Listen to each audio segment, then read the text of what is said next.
Hola a todos, aquí les dejaremos un video de la configuración interna de un PLC. Así que, comencemos.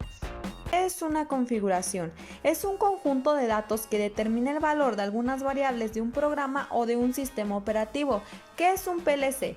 Un PLC, o también conocido como autómata programable, es básicamente una computadora industrial, la cual procesa todos los datos de una máquina, como pueden ser sensores, botones, temporizadores y cualquier señal de entrada, para posteriormente controlar los actuadores, como pistones, motores, válvulas, etc. Y así poder controlar cualquier proceso industrial de manera automática.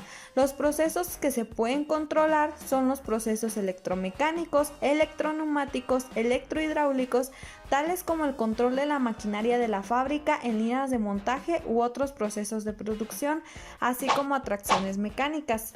Bueno, pues continuamos con la estructura interna de un PLC, la cual cuenta con un CPU, entradas y salidas, fuentes de alimentación, interfaces, la unidad o consola de programación, los dispositivos periféricos.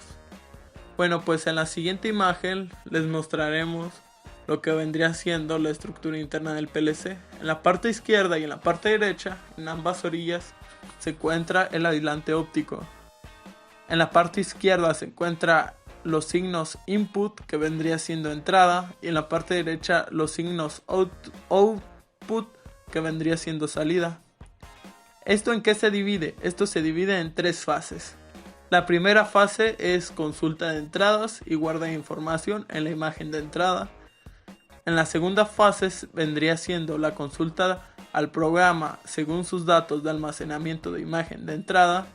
El resultado lo guarda en la imagen de salida.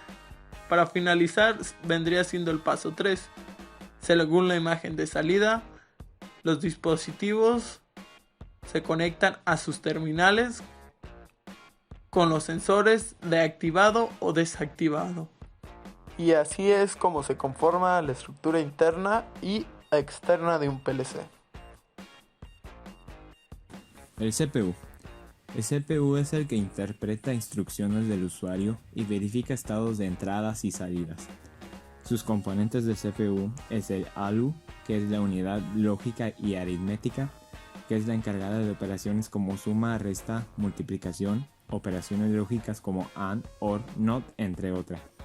Su unidad de control, que la función es habilitar los niveles lógicos adecuados a tiempos y secuencias precisas, con el fin de ejecutar una instrucción completa. Y esto se debe a que sincroniza las tareas del CPU, determina rutas de buses y hace la interpretación del programa. También cuenta con el lenguaje de máquina, que es el conjunto de instrucciones ejecutadas por el propio programa específico de cada arquitectura. Cuenta también con bancos de registros, que es prácticamente la memoria interna, almacena datos temporales para ejecución del programa, y sus buses, que son las conexiones de flujo de información.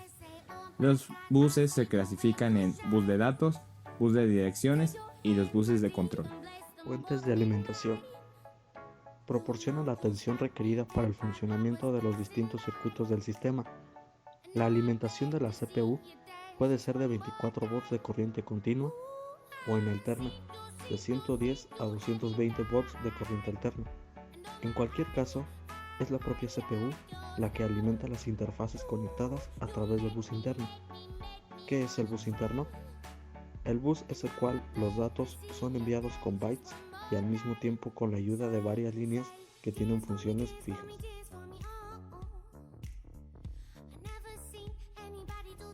Continuamos con interfaces.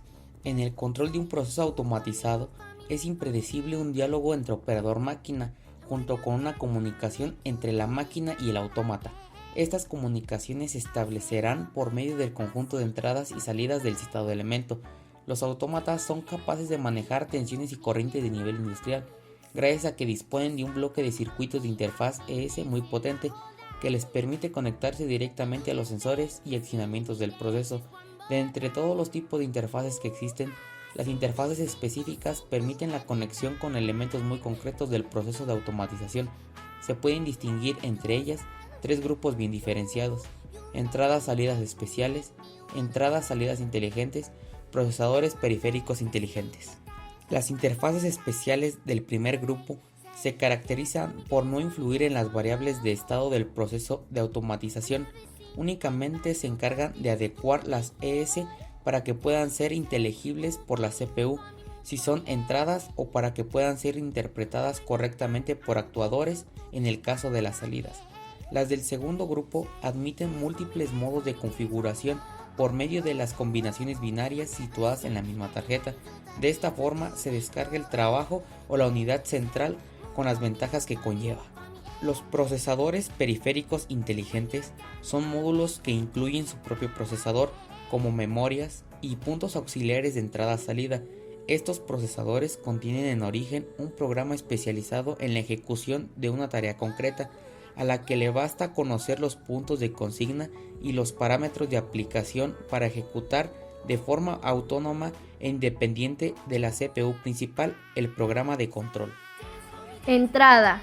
Interfaz que adapta y codifica de forma comprensible para la CPU las señales procedentes de los dispositivos de entrada captados. Codificar significa conversión de una determinada información entendida por el receptor, que en este caso pueden ser los sensores que están en un dispositivo. Entradas digitales y entradas analógicas. Las entradas digitales son a 5 volts, con un código binario de ceros y 1. Las entradas analógicas, señales que determinan por temperatura, presión o caudal, con un número de bits en cada cierta salida de tiempo. Salidas. Interfaz que trabaja de forma inversa. Decodifica las señales procedentes de la CPU y las amplifica. Decodificar. Aplicar sentido inverso a las reglas de un código. Salidas digitales. Permite al autómata actuar sobre preactuadores y actuadores. Salidas analógicas. Se convierte en tensión o intensidad. Módulos. A los puertos con mayor sofisticación que la simple transferencia de datos binarios. Son dispositivos especializados diseñados de manera autónoma con muy poca intervención con la CPU. La siguiente parte de un PLC son las memorias, las cuales son el almacén donde el autómata guarda todo cuanto necesita para ejecutar la tarea de control. En estos se guardan datos del proceso, los cuales son señales de plata, entradas y salidas, variables internas de bit y de palabras, datos alfanuméricos y constantes. También se guardan datos del control, los cuales son instrucciones de usuario, los cuales son sus programas y la configuración del autómata. Los autómatas por lo general utilizan memorias internas o memorias programadas. Y ya por último, pero no menos importante, aquí podemos encontrar dos estructuras del autómata. En la primera imagen podemos encontrar los bloques esenciales del autómata o sus partes que se necesitan para su función, y de la parte derecha se encuentran las estructuras de conexión mediante buses.